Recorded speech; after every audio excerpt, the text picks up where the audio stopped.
안녕하세요. 사연 읽어주는 남녀입니다. 오늘도 와주셔서 감사드리며 그럼 오늘의 사연 바로 소개해드리겠습니다. 엄마. 난 세상에서 엄마가 제일 좋아. 내가 이 다음에 커서 돈 많이 벌면 우리 엄마 63빌딩도 사주고 경복궁도 사주고 이순신 동상도 사줄 거야. 우와, 우리 아들이 엄마 서울 시내를 다 사주겠는데? 엄마 오래오래 살아야겠다. 그런데 우리 아들 이 다음에 장가 가면 섹시만 좋다고 하고 엄마는 저리 가 하는 거 아니야? 아니야, 난 섹시 필요 없어. 난 엄마만 있으면 돼. 엄마 최고. 아들의 애교에 한바구음을 지은 것도 잠시 허리깨가 찌르듯 아파 눈을 떴습니다. 삑삑 소리와 함께 그래프가 움직이는 기계와 이제는 감각도 없이 무뎌져서 약이 들어가는지 마는지 느껴지지도 않는 손등. 너무 부어서 새 사이즈나 올려 신어도 불편하기만 한 신발이 놓인 병실 침대라는 걸 깨닫는 데는 몇 분 걸리지 않았습니다. 꿈이었던 거죠. 엄마, 아파요? 너 왜 여기 있어? 집에 안 갔어? 엄마 기억 안 나는구나. 가려고 했는데 엄마 갑자기 쇼크 와서 정신 잃었었어. 내가 빨리 가야 네가 고생을 덜 하는데 왜 끝에 가서 이렇게 질긴지 모르겠다 내가. 무슨 소리야. 쓸데없는 생각하고 우울한 생각하면 암세포가 사라지려다가도 다시 자리 잡는데. 그러니까 그런 생각 말고 어서 기운 차릴 생각이나 해요. 네 오빠는? 오빠 얘기를 묻자 딸의 얼굴이 금방 어두워졌습니다. 바쁜가 봐. 네 새언니는? 같이 바쁜가 보지 뭐. 엄마가 미안해. 엄마가 알고 그랬나 뭐. 괜찮아. 어차피 난 애저녁에 내 인생 노선 확실하게 잡았어. 인생 노선을 뭘로 잡았는데? 내 인생에 불로소득은 없다. 우리 딸 신통하네. 그런데 있잖아. 엄마는 네가 이렇게 씩씩하고 신통한 모습 보여줄 때마다 너무 미안해. 키울 때는 네가 이렇게 멋진 사람이라는 걸 왜 몰랐지? 지금이라도 알았으면 된 거지 뭐. 엄마, 원래 사람은 죽기 전까지 뭘 자꾸 배우게 된대. 엄마 배운 거야. 엄마 딸이 멋지다는 거. 참 이상하죠? 몸이 아프면 마음도 금방 약해지고 마음이 약해지면 몸의 모든 기관이 내 맘대로 움직이지 않더군요. 정말 숨 쉬는 거, 화장실 가는 거는 물론이고 눈물샘까지 내 맘대로 되지 않는 게 아픈 건가 보더라고요. 제 마음을 안다는 듯한 딸의 씩씩한 말에 또 저는 눈물을 한 바가지 흘리고 말았습니다. 그리고 그 눈물 끝에는 결국 아들놈에 대한 서운함과 화가 밀려오더군요. 엄마가 이러고 누워있는데 지난 6개월간 달랑 2번 찾아온 녀석입니다. 그것도 한 번은 통장 뭉치 찾아 들고 와서 비밀번호 적어가느라 왔고 한 번은 은행 업무 대리인인지 뭔지 그 종이에 사인 받느라고 왔습니다. 오죽하면 옆에 입원해 있던 말 많은 할머니가 그러더라고요. 그 집 아들은 천성이 은행인가벼. 돈 문제 있을 때만 오네. 그 얘기를 듣고 창피한 건 둘째치고 정말 마음이 무너져 내렸습니다. 저 빌딩 청소부만 40년 했어요. 나름 고등학교 때까지 공부도 잘했고 사실 대학도 붙었습니다.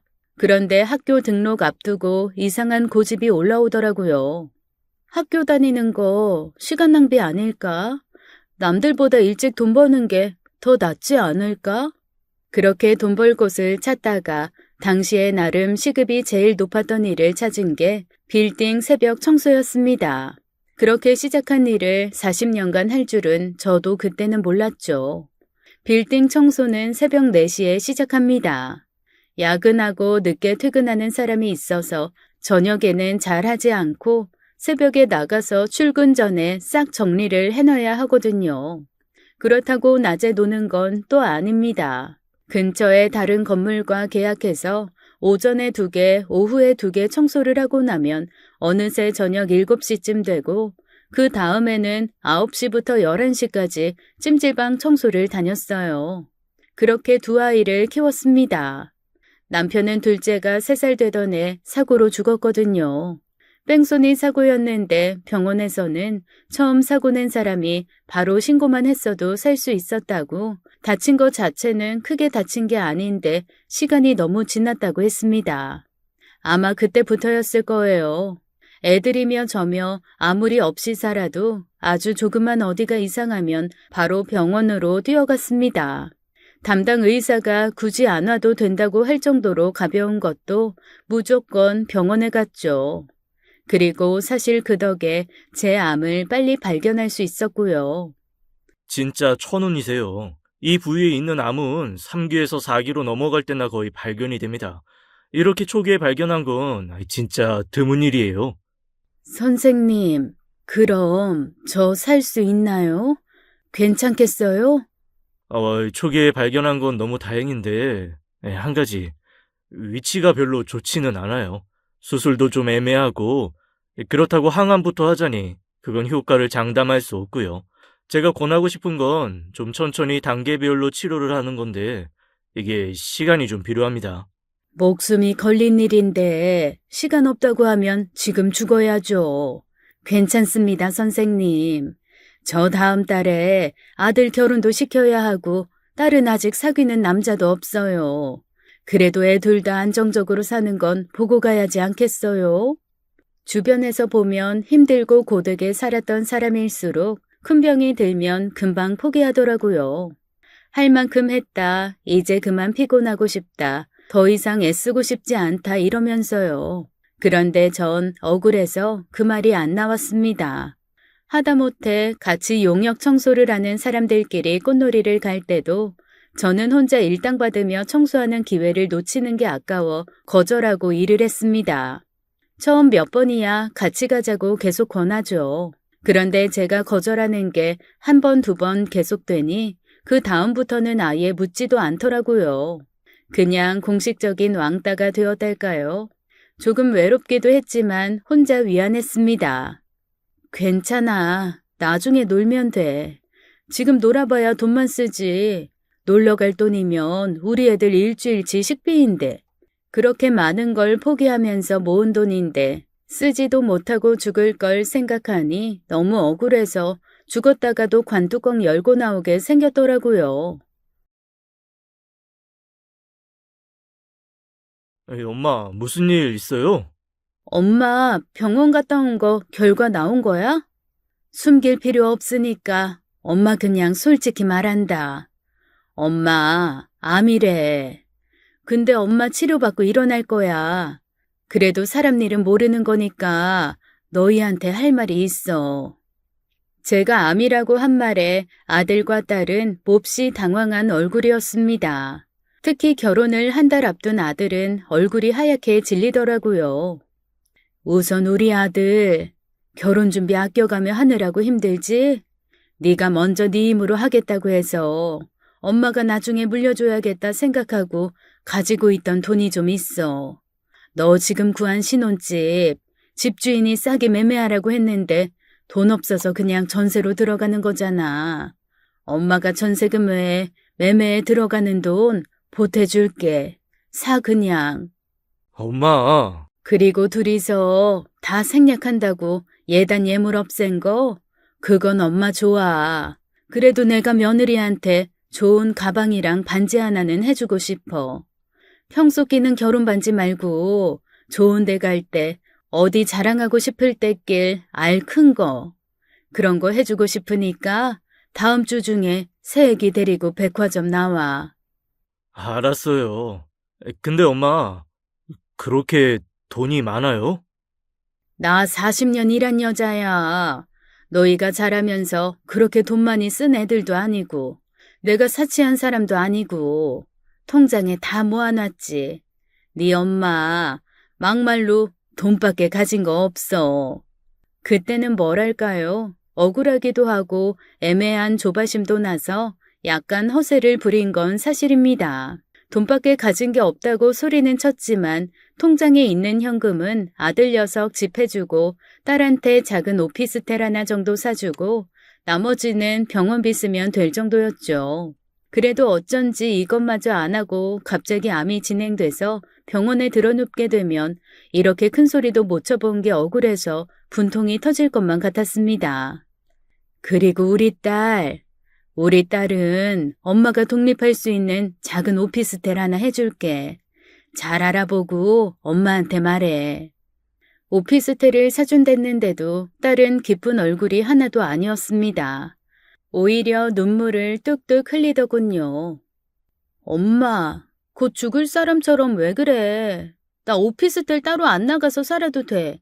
엄마랑 있으면 되는데 왜 그래? 야, 엄마가 준다 그럴 때 받아. 그리고 오피스텔에 꼭 네가 들어가서 살아야 하는 거 아니지. 세를 나서 월세를 받아도 되고. 아이, 엄마. 그런데 얘는 아직 어려서 덥석 오피스텔이나 아파트 사면 증여받는 걸로 사내 어쩌네. 조사 들어올 수 있어요. 그러지 말고 내 앞으로 그냥 하나 해주면 거기서 나오는 월세 얘 주고 나중에 얘 소득 증명 좀 되면 그때 명의 이전 해주는 거 어때요? 됐어. 나 진짜 필요 없어. 엄마, 정말 많이 아픈 거 아니지? 평소에 오히려 딸치고는 무뚝뚝하다고 생각했던 애가 눈물을 펑펑 쏟으며 걱정을 하는 걸 보면서 사실 내가 너무 급하게 얘기했나 하는 생각도 했습니다. 그러는 한편 재산도 필요 없다며 엄마만 안 아프면 된다는 말이 참 고맙더라고요. 오히려 제가 놀란 건 아들의 태도였습니다. 엄마인 내가 아프다는 말보다 집 사주겠다, 자기 아내 좋은 것 사주겠다는 거에 더 크게 반응을 할 줄은 몰랐거든요.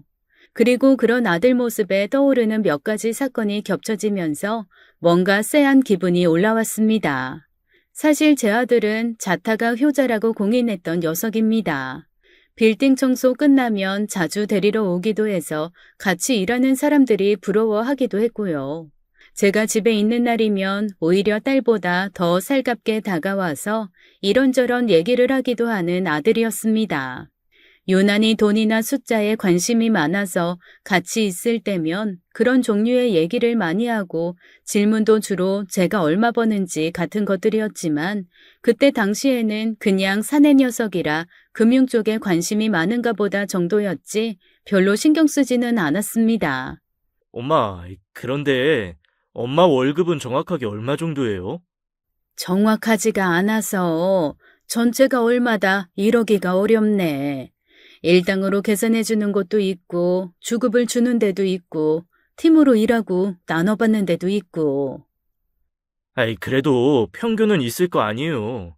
그게 들쑥날쑥해. 그래도 너희들 키우고 밥 먹을 정도는 되니까 뭐. 그런데 왜?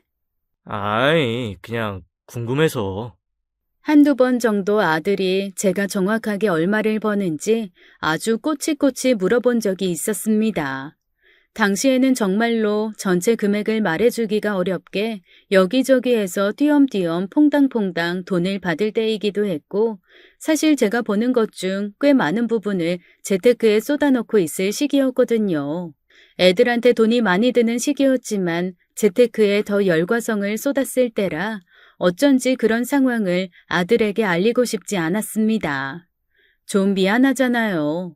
다른데 돈 쓰느라 애들 가난하게 키우는 것 같고 말이죠. 결국에는 다 자기네들 잘 되라고 졸라매고 모으고 굴리는 거지만 당장 10원 100원이 아쉬운 입장에서는 그게 원망스러울 수도 있으니까요.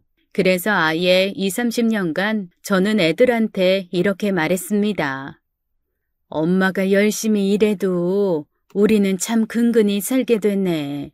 그래도 남한테 손 안 벌리고 크게 빚지지 않고 이렇게 근근이라도 살 수 있어서 참 감사하다. 그럼에도 한 가지 제가 한 점 부끄러움 없이 자랑스럽게 말할 수 있는 건 애들에게는 근근이를 강조했지만 필요한 건 근근히 해주지 않았다는 겁니다. 두 녀석 다 다니고 싶은 학원에 다녔고 가고 싶어 했던 학교에 들어가서 처음 1년은 용돈도 받으며 공부했습니다. 다만 어렸을 때부터 들었던 근근이라는 단어가 녀석들의 마음에 박혔는지 본인들도 아끼고 벌면서 근근이를 벗어나기 위해 좀 더 일찍 노력해 주었을 뿐이죠. 둘 다 장학금도 놓치지 않았고 아르바이트를 하면 제게 용돈도 주고 그러더라고요. 나름 그때는 이런 생각도 했습니다. 의도한 건 아닌데 이 근근히 경제관념 의외로 괜찮은데? 그래서 아마 아들이 꼬치꼬치 제 수입에 대해 물었을 때 솔직히 대답하지 못했던 것일 수도 있습니다. 아들은 그 이후에도 몇 번 제 수입을 물어보다가 제가 제대로 대답을 안 해주니 살짝 짜증도 한두 번 내더라고요. 그러다 자기도 포기했는지 한동안은 별말 없더니 제가 아프기 전 아들이 저한테 한번 또 이상한 걸 물어봤습니다. 엄마는 보험 같은 거 들어놓은 거 있어요? 그냥 병원비 나오는 거 정도? 아이, 요즘 누가 실비만 들어. 다른 건 든 거 없고? 왜? 누가 보험 들어달래? 걱정 마. 엄마 아파도 너희한테 돈 달라고 안 할 거야. 아니, 그게 아니고 생명보험이나 그런 것도 아무거나 들었으면 어쩌나 해서 내가 한번 계약 내용 좀 봐주려고 했지. 알아서 잘했어. 걱정해줘서 고마워, 아들. 그때는 사실 정말 아들이 제 걱정을 해서 물어본 줄 알았습니다. 하지만 점점 아들이 하는 말이나 행동을 보니 혹시 저 녀석이 나 죽고 나서 보험금을 챙기고 싶어서 물어봤나 싶은 생각이 들더라고요. 암이라고 선언한 날 보여준 행동도 영 찜찜했지만 본격적으로 기분이 상한 건 며느리 될 애와 함께 백화점에서 만났을 때였습니다. 어머니, 결혼하고 나서 사주셔도 되는데. 아냐, 그래도 결혼 전에 사주는 게 또 맛이 다르잖아. 오빠가 어머니가 크게 쏘신다고 비싼 거 골라도 된다고 그랬는데 진짜예요? 와, 거기서 1차로 기가 탁 막히더군요. 걔가 그러디? 네, 저한테 어머니 비싼 거 사주세요 하고 애교 떨라고 하던데요. 다른 말은 안 하고? 다른 말이요? 별말 안 하던데. 아, 어머니가 더 늦기 전에 이런 정리하시는 것 같다고는 하던데 자세한 얘기는 못 들었어요. 여기서 어찌나 화가 오르던지 꽉 막혔던 기가 열이 올라 팡 뚫렸습니다. 그 녀석이 내가 더 늦기 전에 정리하고 있다고 그래? 네. 그래서 전 그냥 벌써 10월이니까 올해 가기 전에 뭐 이것저것 정리하시나 보다 했죠. 며느리 될래는 정말 아무것도 모르는 얼굴이었습니다. 그저 시어머니가 비싼 가방, 비싼 반지 사준다니까 그게 신나서 나온 모습이더라고요. 그리고 그날 그 애는 정말 비싼 거로만 쏙쏙 골라서 가져갔습니다. 차를 가져왔다길래 그래도 30분 거리이니 데려다 주려나 했는데 아이고 제가 큰 착각을 했더라고요. 양손에 명품 봉투 하나씩 딱 들고 그러대요. 어머니, 죄송해요. 택시라도 잡아드려야 하는데 제가 뒤에 약속이 있어서 지금 가지 않으면 안 될 것 같아요. 조만간 오빠랑 같이 맛있는 거 먹어요. 그래놓고 정말 쌩안이 돌아서 가더라고요. 태어나서 처음으로 그 큰 돈을 1시간도 안 돼서 써봤는데 그렇게까지 허탈할 줄은 몰랐습니다. 그날 저녁 아들한테 슬그머니 물었죠. 그래, 마음에는 든대? 네, 그렇대요. 아니, 근데 얘가 착하긴 해. 그게 무슨 소리야? 아니, 가방 골랐는데 엄마 표정이 싹 어두워지길래 어머니가 좀 무리스러운데 해주시는 건가 보다 하고 그냥 알아서 좀 싼 거 골랐다고 하던데. 그래서 반지도 적당한 거 과하지 않게 샀다고. 정말 기가 막히고 코가 막혀 뒤로 자빠지겠더라고요. 이건 암 때문에 죽는 게 아니라 뒷목 잡다가 죽겠다 싶을 정도로 어이가 없었습니다. 여기서 한마디를 해서 시어머니 짓을 해 말어 하고 있는데 옆에서 밥 먹던 딸이 한마디 대신 하더라고요. 둘 다 똑같다. 진짜 똑같아. 아니, 새언니도 그래. 만약 그랬다 쳐. 그래도 그걸 오빠한테 그렇게 말하는 건 아니지. 엄마가 무슨 500원짜리 뽑기 반지에 1000원샵 가방 사줬어? 그건 아니잖아. 자기 맘에 안 들었더라도 백화점 명품이면 몇백인데. 까놓고 말해서 우리 엄마 그런 가방 하나 있기라도 해? 그리고 오빠도 그래. 그런 말을 들었으면 일단 팔불출이니까 새언니가 착하다고 느꼈겠지만 그건 오빠 생각이고 그걸 엄마한테 와서 말하는 건 또 뭐야? 엄마가 그 소리 듣고 좋아할 것 같아서? 아유, 우리 며느리 착해서 내가 사준 거 마음에 안 드는데도 가져갔네. 이럴 것 같아서? 이래서 남자들이 가운데서 잘해야 한다고 하는 거야. 오빠처럼 하잖아? 없던 고부 갈등이 쌍수 들고 달려온다. 반갑다고. 세상에 딸의 한마디 한마디가 무슨 장침처럼 깊숙이 폐부를 찔러오며 속이 시원해졌습니다. 다만 여기서 내가 한마디 보태면 남매끼리 싸움 날 것 같아서 가만히 있었지만 그래도 맘 같아서는 딸한테 용돈이라도 슬그머니 쥐어주고 싶더라고요. 동생한테 퉁박을 듣고 기분이 좀 상한 아들 녀석이 뭐라 툴툴거리며 방으로 들어가고 저는 딸한테 슬그머니 물어봤습니다. 너 진짜 오피스텔 필요 없어? 엄마, 우리 진짜 근근히 살았잖아. 오빠 집 해주고 나 오피스텔 해주면 엄마 병원비 뭘로 해? 나 안 그래도 계산을 좀 해봤어. 엄마가 대충 한 달에 한 4, 500 벌었더라. 빌딩 청소랑 건물 청소 오전 오후 그리고 찜질방 청소. 그냥 시급으로 따져서 시간 계산하고 우리 생활비 쓴 거랑 오빠랑 나 교육비랑 그런 거 제하니까 엄마 지난 40년 동안 1억 좀 넘게 모았겠더라고. 그것도 많이 모았다고 해봐야 그거고. 만약 엄마가 적금 같은 걸로 재테크를 했다고 해도 2억 절대 안 되더라. 근데 엄마 거기서 오빠 집 해주고 새언니 이것저것 사주고 나 오피스텔 해주면 엄마 진짜 그냥 치료 안 받고 죽겠다는 거야? 실비를 들었어도 그게 100% 다 되는 건 아니잖아. 사람이 아프다 보면 보험으로 안 되는 약이 있을 수도 있고. 딸의 말을 들으면서 아들이 후벼 팠던 마음구멍이 조금씩 메꿔지는 것 같았습니다. 둘 중 하나라도 이렇게 생각하고 말해준다는 건 그래도 자식 농사 반은 성공한 거니까 이 정도면 타율 좋다 생각하려 했죠. 근데 제가 간과한 건 며느리였습니다. 며느리도 자식이라 하면 저는 자식 농사 망한 거더라고요. 이후에 아들놈한테 무슨 말을 들었는지 며느리가 결혼하고 나서 처음 집에 인사 온 날 글쎄 저한테 착 달라붙어서는 이러는 겁니다.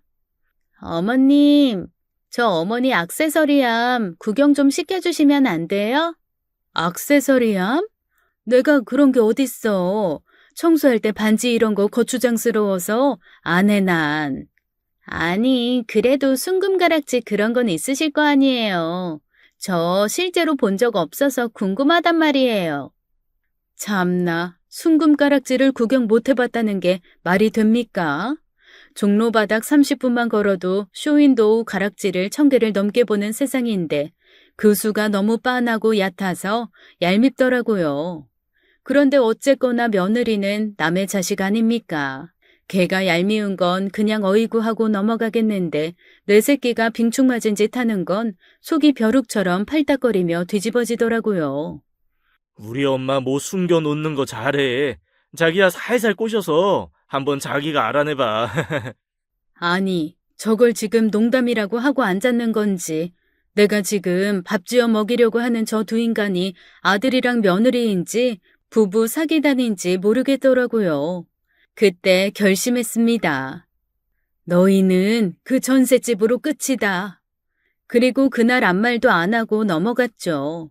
며칠 후에는 입원도 해야 하고 저도 이래저래 심정이 복잡했거든요. 솔직히 입원하기 전에는 치료 잘 받고 금방 나올 수 있을 거라 생각했습니다. 그 오랜 세월 일하면서 아파서 쉬어본 적 없고 남들 다 걸리는 감기도 그냥 반나절 살짝 아픈가 싶다가 넘어가는 편이어서 사실 아픔에 대한 감각이 무딘 편이긴 해요. 아파본 적이 없으니 직면한 병도 그냥 남일 같았던 모양입니다. 게다가 암은 최근에는 워낙 흔해진 데다 약도 많고 수술도 다양해졌다고 해서 그걸 믿은 것도 있었죠. 그런데 암은 암이더라고요. 마치 잠자고 있던 사자의 코털을 건드린 것 마냥 그전에는 아픈가 했던 곳들이 일제히 죽을 것처럼 아프기 시작했습니다. 아니, 암덩이는 몸속에 있는데 왜 어떤 날은 엄지발가락이 끊어지는 것 같아 잠을 설치고 어떤 날은 뇌가 쪼개지는 것 같아 비명이 나오고 어떤 날은 손발이 내 맘대로 움직이지 않아 겁이 덜컥 나게 만드는 건지 정말 알 도리가 없더라고요. 의사는 제가 약에 대한 반응이 빠르고 민감도가 높아서 다른 환자들이 좀 불편하네 할 용량도 아파요라고 받아들인다며 이건 그냥 좀 참아보는 수밖에 없다고 하는데 이건 겪어본 사람만 아는 고통이었습니다. 결국 초반에는 통원 치료를 하기로 했다가 제가 주사 맞고 거꾸러지고 약 먹고 쓰러지고 하니 병원에서는 몸이 좀 적응을 할 때까지만이라도 장기 입원을 권하더라고요. 사실 병원 입장에서도 권하기가 좀 곤란하긴 해요. 병실도 모자란 상황에서 장기 입원을 권하는 건 여러모로 불편한 게 있으니까요. 그런데 환자분 같은 경우는 이상할 정도로 약물에 대한 민감도가 높아서 그냥 통원을 하시게 되면 응급실에 오시는 횟수가 너무 늘어날 것 같아요. 일단 맞는 약물을 찾을 때까지만이라도 입원 치료를 좀 해보시는 게 좋겠습니다. 의사한테 입원을 권유받고 저는 아들과 딸을 병원으로 불러 다시 한번 직접 듣게 했습니다. 괜히 유난 떨며 병원과 치료에 집착하는 게 아니라 정말 필요하다는 걸 정확하게 전달하고 싶었거든요. 선생님, 그러면 혹시 너무 사람 많은 병실 말고 좀 쾌적한 그런 데가 더 나을까요? 야, 그런데 필요 없어. 1인 실은 보험도 안 되는데 엄마가 지금 큰 수술을 하거나 안정이 필요한 게 아니라 예민해서 병원에 있겠다는 건데. 아니, 저 혹시 6인실 장기로 쓰면 좀 할인되고 그런 것도 있나요? 아들의 말을 듣고 저도 모르게 얼굴이 달아올랐습니다. 이놈 새끼 진짜 나 죽고 나면 화장장도 깎아달라고 할 놈이구나. 오빠, 돈을 아낄 때가 있고 쓸 때가 있는 거지. 엄마 지금 이렇게 아픈데 병실 요금 할인이 중요해? 얼마나 계실 줄 알고. 한 푼 두 푼이 너 나중에 눈덩이처럼 불어난다. 시끄러워. 여기서 할 얘기 아니야. 그리고 너희 돈으로 입원할 거 아니니까 신경 꺼. 아이, 그게 왜 우리 돈이 아니야. 아픈 건 둘째치고 정신이 번쩍 들었습니다. 그럼 누구 돈인데? 아들은 그제야 자기가 말실수를 한 걸 깨달았는지 슬그머니 말을 얼버무렸습니다. 아니, 우리 돈이지, 우리 돈. 다 같이 아껴야 할 우리 돈. 그렇게 아들에 대한 서운함을 한꺼풀 더 얹은 채 본격적으로 입원 준비를 했습니다. 처음 병원에 다니기 시작할 때와 다르게 정말 몸이 아프니 겁이 덜컥 나더라고요. 정말 통장이라도 정리를 해야 하나? 병원 짐을 싸면서 한참을 고민하다가 장롱 아래 깊은 곳에 넣어두었던 보자기 가방을 꺼냈습니다. 37개의 통장, 제 지난 세월이 고스란히 담긴 결과물이 모습을 드러냈죠. 그러고 보니 윤 회장님한테는 병원비 들어간다고 말씀을 드려야 하나? 통장을 보고 있자니 제 은인이 떠올랐습니다. 바로 윤 회장님이셨죠. 윤 회장님은 제가 지난 40년간 한 건물에서 일할 수 있게 해주신 은인입니다. 불과 몇 달 전까지만 해도 40년을 매일 출근하던 빌딩의 주인이시죠. 처음 만났던 40년 전 저는 어리고 윤 회장님은 젊었을 때 그분이 저한테 먼저 하셨던 말씀이 있습니다. 강 여사님, 돈은 말이죠. 이 버는 것도 중요하지만 굴리는 게 더 중요해요. 저도 알죠. 그런데 굴릴 게 있어야 굴리죠. 아니, 굴릴 돈이 왜 없어요? 강 여사님, 하루 1,000원 힘들어요? 하루 1,000원이요? 한 달이면 3만 원. 아니요, 그건 막 힘들지는 않아요. 그래요. 아이, 그러면 이번 달부터 월급에서 3만 원씩 깝시다. 그리고 나 믿고, 아이, 그 3만 원 나한테 한번 맡겨봐요. 처음에는 어이가 없더라고요. 사기를 치려나 했는데 한 달에 3만 원 먹겠다고 사기칠 사람은 아니었거든요. 오며 가며 인사하고 가끔 사는 얘기를 좀 나누기는 했지만 잘 아는 사이도 아니긴 했습니다. 그때 당시 윤 회장님 나이가 40 좀 넘었을까. 지금 생각하면 당시의 윤 회장님도 아주 어른은 아니었던 때였죠. 그래도 워낙 카리스마 있고 당당해서였는지 그렇게 하겠다고 고개를 끄덕였습니다. 한 4, 5년 그렇게 매달 3만 원을 윤 회장님이 가져갔죠. 30만 원만 되었어도 제가 안달복달하면서 그거 어떻게 되었냐고 물었을 텐데 3만 원은 그렇게 안 되더라고요. 가끔 혼자 계산하면서 60만 원 날아갔네, 120만 원 날아갔네 생각은 했지만 저한테 월급 주는 사람이고 다른 일자리도 연결시켜준 사람이니 그냥 중간 소개비 썼다 생각하며 잊었습니다. 그런데 5년쯤 지난 어느 날 윤 회장님이 뜬금없이 절 회장실로 부르더라고요. 그때도 돈 생각은 못하고 청소할 게 있으신가 싶어 도구를 챙겨 올라갔습니다. 아이, 청소 때문에 부른 거 아닌데. 그럼 왜요? 뭐 하실 말 있으세요? 할 말은 우리 강 여사님이 있어야죠. 네? 제가요? 아이, 강 여사님, 저한테 돈 맡기신 거 잊으셨어요? 아니요. 잊지는 않았는데 별 말씀이 없으셔서. 투자를 하고 잊은 듯 있는 건 갖기 어려운 태도인데, 아이, 우리 강 여사님 배포가 크시네. 자, 여기. 이게 뭐예요?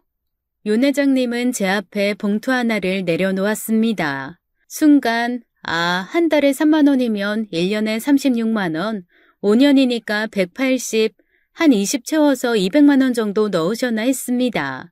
그래도 회장님인데 한 20만 원 보너스로 넣지 않았을까 하는 기대를 한 거죠. 그런데 이게 웬일입니까? 그 안에는 자그마치 1,000만 원이 들어있었습니다. 에그머니나, 아니 이게 무슨 돈이에요? 아, 강 여사님이 투자한 돈이죠. 이게 대체 몇 배예요? 아니요, 회장님, 저 놀리지 마시고요. 강 여사님, 절 그렇게 오래 보시고도 모르세요. 저 사업 가지고는 절대 장난 안 합니다. 돈 장난? 더더욱 안 해요. 이거 진짜로 강 여사님이 저한테 3만 원씩 맡긴 걸로 불린 거예요. 이거 무슨 사기 그런 거 아니죠? 아이, 진짜 너무하시네. 아, 그런 거 아니에요. 뭐 투자 수익 보고서 이런 거 드려요, 그럼? 아니요, 그게 아니라 믿어지지가 않아서 그래요. 이런 게 투자고 재테크예요.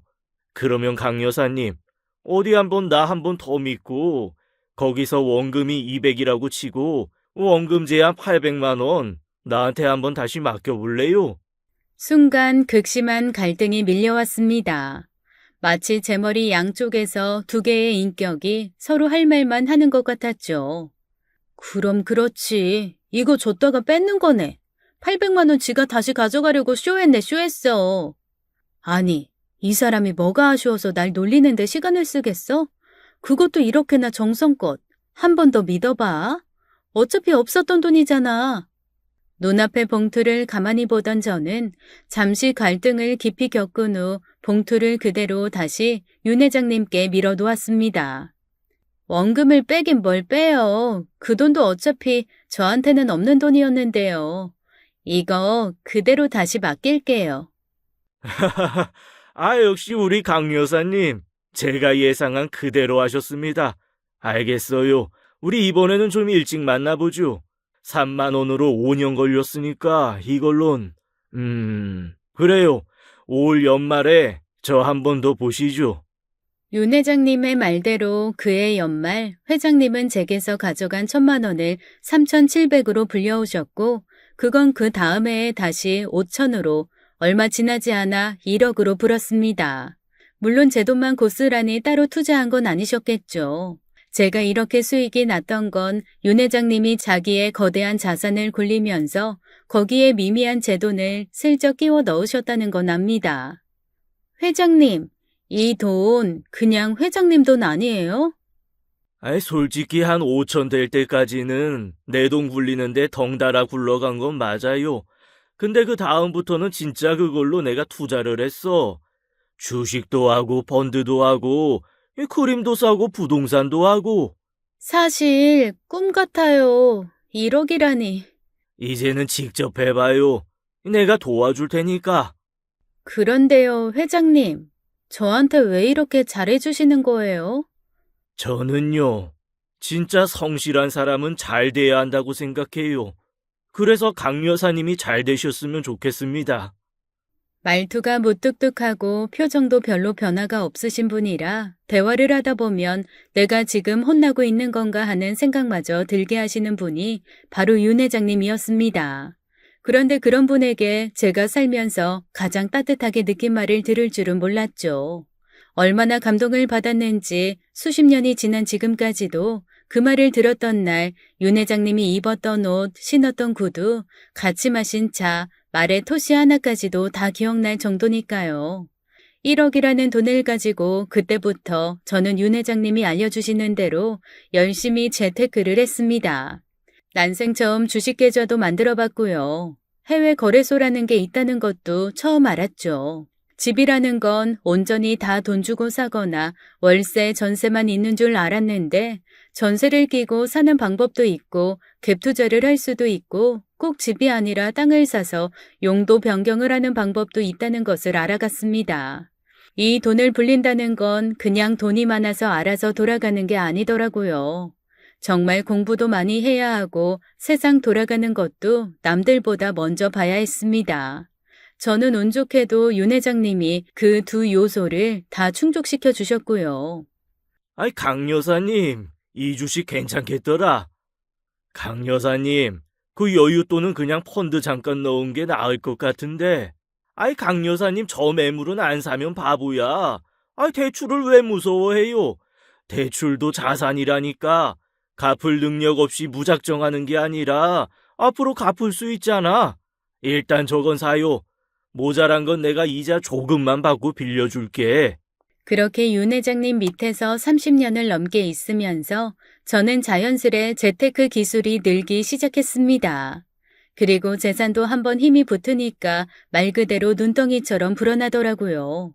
특히 신도시 개발 전에 윤 회장님 말 듣고 사두었던 사거리 코너의 단층 건물이 아주 효자 노릇을 했습니다.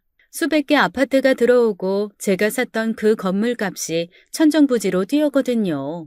의도한 건 아니었지만 근처에 가지고 있던 작은 땅은 알박기가 되어 그것도 큰 돈을 받고 넘기고 단층 건물은 5층짜리 번듯한 꼬마 빌딩으로 변했습니다. 이게 불과 한두 해 만에 일어난 일이었는데 당시에는 너무 얼떨떨해서 이게 꿈인가 생시인가 자다가도 일어나 장롱 아래 계약서 다시 보고 장롱 및 통장 다시 꺼내보고를 며칠이나 반복했는지 몰라요. 한번 큰돈이 생기니 그걸 불리는 건 또 다른 세계더라고요. 그래도 저한테는 한 가지 원칙은 있었습니다. 청소를 그만두지는 않을 것. 참 이상하죠. 그전에는 사무실 청소를 하면서도 그런 게 보이지 않았는데 제가 경제나 돈, 부동산 이런 거에 관심을 가지고 그걸로 돈을 불리고 있으니 사무실 내에서 나오는 종이 쓰레기 하나가 예사롭지 않게 보이기 시작하더라고요. 증권회사에서는 괜찮은 투자 상품이 뭔지 남보다 먼저 주워듣고 부동산 개발 회사에서는 숨어있는 보석 같은 땅이 어디인지를 건네듣고 벤처 회사에서는 요즘 뜨는 새로운 것들이 뭔지 보고 들을 수 있었습니다. 그리고 그게 다 투자의 기초가 되었죠. 물론 윤 회장님도 적극 도와주셨고요. 그렇게 굴리고 굴려 만든 재산이 통장 37개에 들어있는 현금 몇 억이랑 꼬마 빌딩 2개였습니다. 통장 늘리기도 윤 회장님이 알려주신 방법이었죠. 참 이상해. 아이, 그 돼지 저금통 있죠? 그걸 욕심껏 큰 거 하나 사다 두면 아이, 반도 못 채웠을 때 늘 배를 따게 되거든. 그런데 주먹만한 거, 그런 거 몇 개 사다 놓고 집 여기저기 놓아두면 아이, 근데 이상하게 모든 돼지가 다 빵빵해질 때까지 동전을 채워넣게 된단 말이지. 통장도 그래요. 일단 만들 수 있는 대로 만들어서 여기 500원, 저기 1000원. 이 통장은 기분 나쁠 때 돈 넣는 거, 저 통장은 기분 좋을 때 넣는 거. 이렇게 해놔라 어느 날. 어라? 아이, 언제 내가 이렇게 돈을 모았지? 하게 된다니까. 듣고 보니 맞는 말이더라고요. 그래서 제 통장 앞에는 하나씩 제목이 붙어 있습니다. 아들 집, 아들 결혼, 아들 신혼여행, 아들 옷, 딸 결혼. 통장을 하나하나 보다 보니 딸한테 좀 미안한 마음이 들었습니다. 37개 중에 28개가 아들과 관련이 있었거든요. 뭐 통장 껍데기가 중요한가? 안에 들어있는 게 중요하지. 그때는 그렇게 생각했습니다. 그 껍데기에 있는 이름이 나중에 아들이 고집을 부릴 빌미를 줄이라고는 상상도 못했던 거죠. 통장을 잘 싸서 다시 농 밑으로 밀어 넣었습니다. 그리고 다음날 병원으로 가면서 윤 회장님과 통화를 했죠. 네, 회장님. 늦게 말씀드려 죄송해요. 그런데 어쩌다 보니 그렇게 됐네요. 강 여사님, 일단은 건강부터 찾는 게 먼저기는 한데, 이 가지고 있는 거 애들 싸움 안 나게 잘 관리해요. 내 주변에 강 여사님이 가진 거 반도 안 되는 유산으로도 자식들이 칼부림한다고 난리치는 거 본 게 한두 번이 아니야. 어쩐지 마음속을 들킨 것 같았습니다. 안 그래도 아들이랑 며느리가 하는 짓이 영 껄끄러웠던 차에 윤 회장님이 그렇게 말씀을 하시니 병원 가는 걸음이 더 무겁더라고요. 그래도 내 새끼들은 아닐 거다 스스로 위안하는 게 제가 할 수 있는 전부였죠. 하지만 열길 물속은 알아도 한길 사람 속은 모른다고 했던가요? 자기 자식 제일 잘하는 척해도 제일 모르는 게 부모라는 말도 있고요. 아, 등잔 밑이 어둡다는 말도 있네요. 제가 딱 그랬습니다. 병원 들어가서 온몸이 아프고 갑자기 상태가 안 좋아지면서 저랑 애들은 비상이 걸렸습니다. 생각보다 몰골도 상태도 안 좋은 저를 보며 딸은 하던 일도 그만두고 제 옆에 붙어 간병을 시작했고요. 문제는 아들놈이었습니다. 입원하는 날 한 번 제 처랑 같이 오고 열흘 뒤쯤 혼자 오더니 그 다음에는 감감무소식이더군요. 그리고 딸은 그즈음 혼자 잔뜩 화가 나 있는 것처럼 보였고요. 엄마가 가진 촉이 있지 않습니까? 딱 자기 오빠랑 한바탕 한 것 같았어요. 너 오빠랑 싸웠지? 오빠는 무슨? 엄마도 오빠 좀 그만 싸고 돌아. 이제 엄마 아들 아니야. 엄마 며느리 남편이고 그 집 양아들이야. 아주 미친놈 같아. 아니 엄마 이렇게 누워있는데 걔 나한테 전화해서 뭐라 그랬는 줄 알아? 지금 우리 사는 집 그거 상속보다 증여가 나을 것 같다고 3분의 1씩 공동명의로 바꾸자는 거야. 그래야 나중에 엄마한테 상속받을 때 지금보다 지분이 적어져서 유리하다나? 아니 그게 할 소리야? 미친놈. 딸의 얘기를 듣는데 희한하게 화도 안 났습니다. 아, 그놈이 결국 생각하던 걸 숨기지 못했구나, 드러내고야 말았구나 하는 생각이 들었거든요. 그래서 아들한테 전화를 했습니다. 내가 이걸 정리하지 않으면 나중에 나 죽고 나서 내 딸이 마음고생할 것 같았거든요. 엄마한테 좀 와. 그리고 오기 전에 엄마 방 장롱 아래 보면 파란색 가방 하나 있어. 그거 찾아서 들고 와. 처음에는 퉁명스럽던 아들이 가방 얘기가 나오자 뭔가 있나 싶었는지 금방 그러겠다고 하더군요. 그리고는 근래 보기 드문 밝은 얼굴로 득달같이 가방 들고 병원을 찾아왔습니다. 내가 입원해서 먹고 토하고 수액 맞고 토하고 약 먹고 기절하고 할 때는 밥 먹을 시간도 없이 바빠서 오기 힘들다던 놈이 가방 들고 병원 오라 했더니만 제일 바쁠 평일 오후 2시에 냉큼 왔더라고요. 에이, 엄마 상태 괜찮아 보이시는데? 눈이 삐었니? 어제도 토하고 기절하고 하면서 잠 한숨 못 잤는데 가방이나 줘. 아유, 전혀 그래 보이지 않는데 뭐. 병원에서 하라는 대로만 해요. 그런데 엄마 무슨 돈이 이렇게 많아요? 내가 말했잖아. 나 가진 거 돈밖에 없다고. 아니, 이 정도일 줄은 몰랐지. 어이가 없더라고요. 지엄마 손이 2배가 돼서 소뚜껑만하게 부은 건 안 보이고 통장에 찍힌 숫자는 보인 모양입니다. 그런데 더 가관인 건 그때부터였어요. 어머니! 역시 내 아들놈과 그 처는 부부 사기단 출신이었나 봅니다. 아니 어떻게 통장을 가져오랬더니 둘이 동시에 나타날 수 있나요? 어머니 죄송해요. 저도 회사 일에 뭐에 너무 바빠서 아가씨한테도 미안하고. 됐다. 그런 말 다 소용없고 내가 병원에서 나가면 좀 더 쓰고 살다가 가려고 했는데 아무리 생각해도 내 상태가 별로 나아지지를 않아.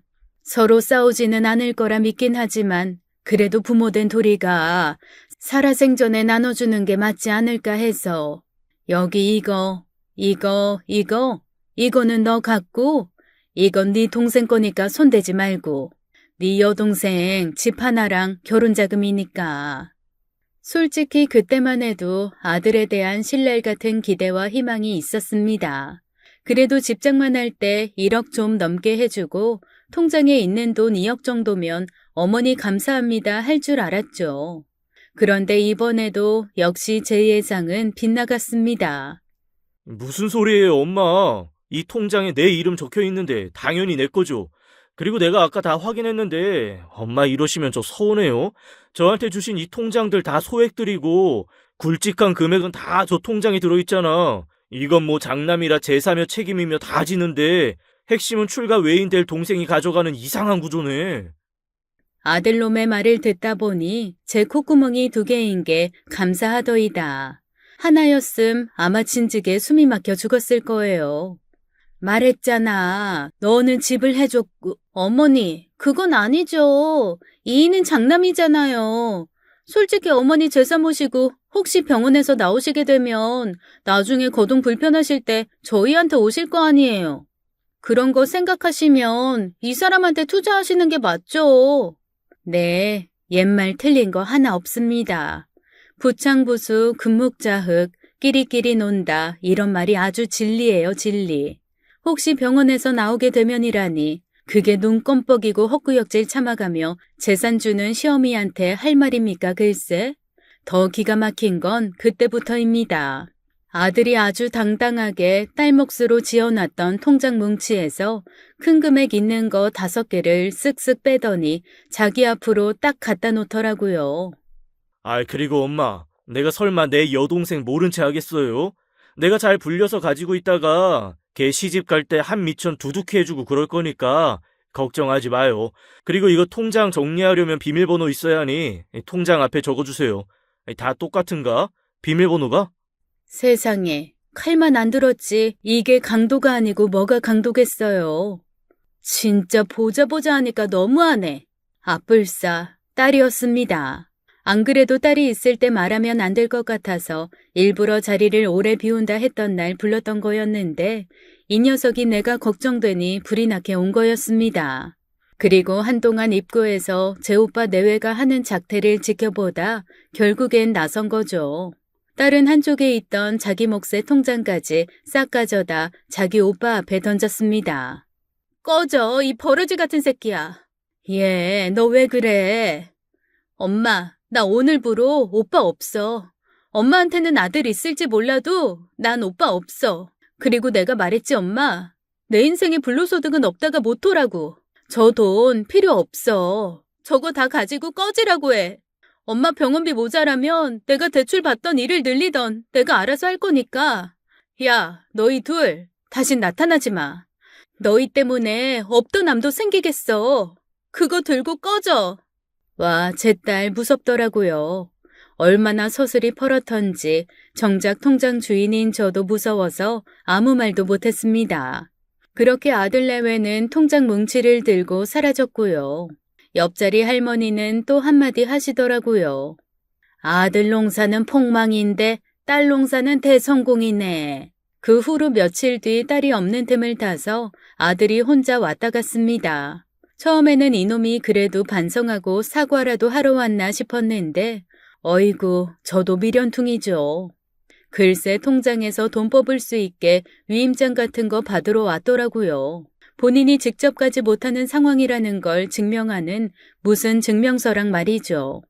아들에게 그 증서들을 써주고 그날부터 저는 몸이 더 안 좋아졌습니다. 오죽하면 같은 병실에 있던 분들이 속 시끄럽게 재산 분할하더니 갈 길 바삐 가려 그러냐며 걱정하실 정도였어요. 사실 별로 더 살고 싶은 마음도 없었습니다. 자식 농사 망쳤고 그렇게 모으고 굴렸던 돈도 며느리 사치에 쓰일 게 뻔한데 제가 무슨 힘이 있었겠어요.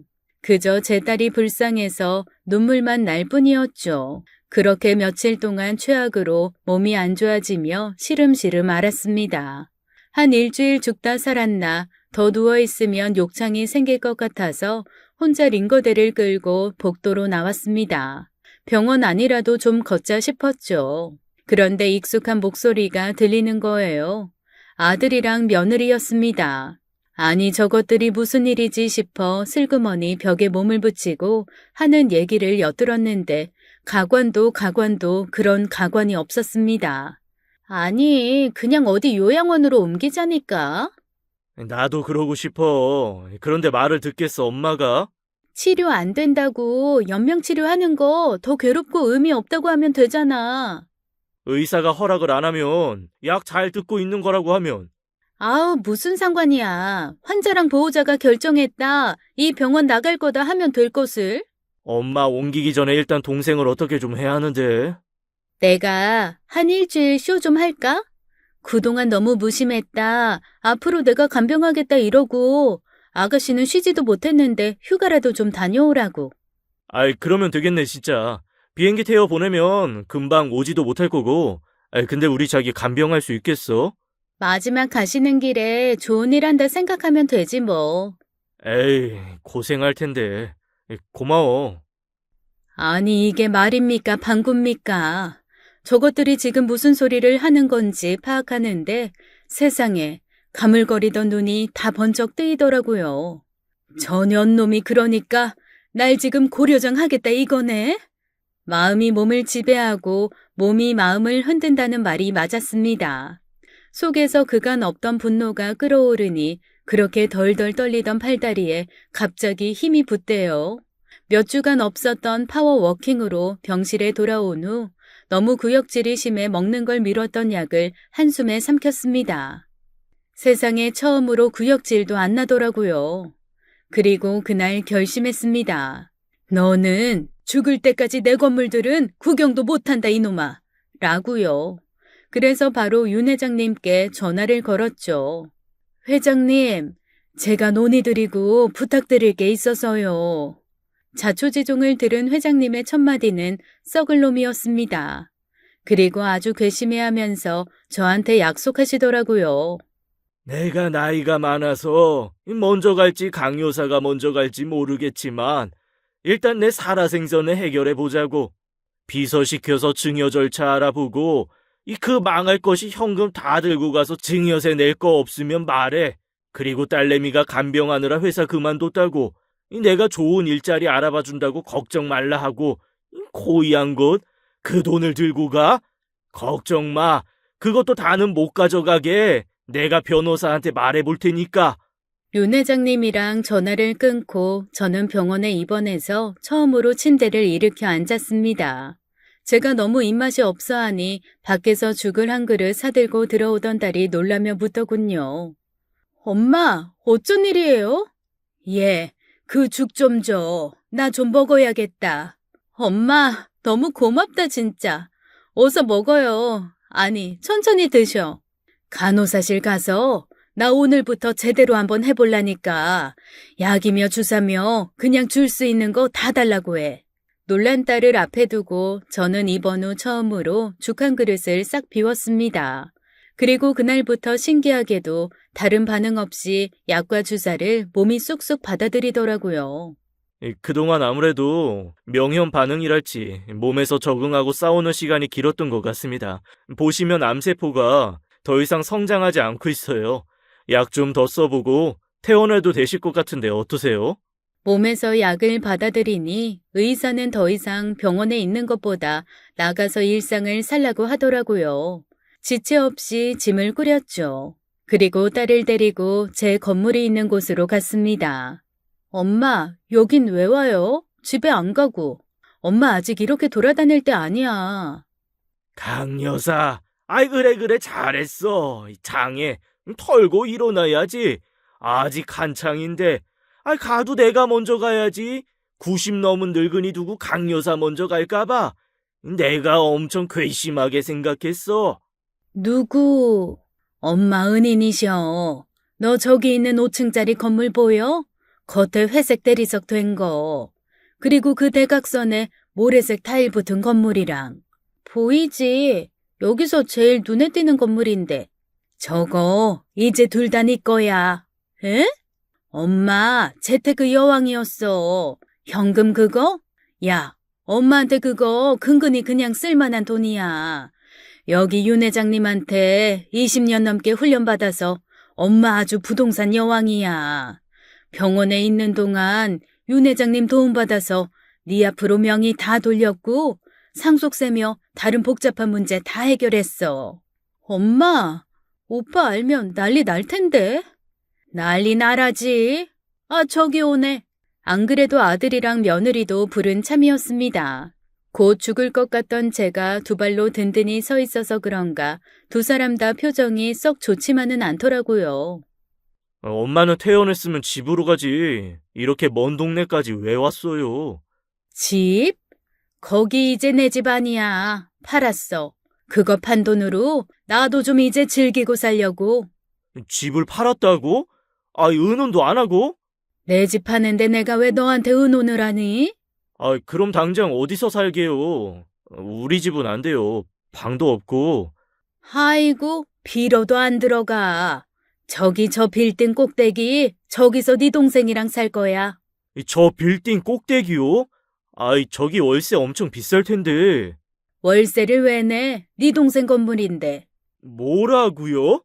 그제야 자초지종을 알게 된 아들과 며느리는 사색이 되었습니다. 못해도 시세가 30억을 훌쩍 넘는 데다 매달 월세만 몇 천씩 들어올 건물 두 개가 다 자기 동생 거라는 걸 듣고 난 아들 표정은 그야말로 가관이었죠. 예, 재테크는 이렇게 하는 거야. 손절할 건 빨리 손절하고 과감히 투자해야 할 우량주는 이렇게 확 투자하고 넌 손절감이고 네 동생은 말 안 해도 알겠지? 썩은 표정을 숨기지 못하는 며느리와 세상을 잃은 것처럼 허탈해하는 아들을 두고 저는 딸 손을 꼭 잡았습니다. 가자. 내일부터는 우리 쇼핑 좀 하자. 가구며 옷이며 다 새로 사서 새 인생 살자고. 우리 딸 갖고 싶은 거 엄마가 다 해줄게. 우리 우량주. 회장님도 올라가세요. 그래도 차 한잔 하셔야죠. 가전 제일 비싸고 큰 거 말해. 내가 놔준다. 전 그렇게 아들 내외를 두고 딸과 함께 새 집으로 걸어 들어갔습니다. 이제부터 진짜 제 인생 시작이라는 설렘과 함께 말이죠. 지금까지 사연 읽어주는 남녀였습니다. 끝까지 함께 해주신 여러분 감사드리며 저희는 다음 사연으로 돌아올게요. 감사합니다.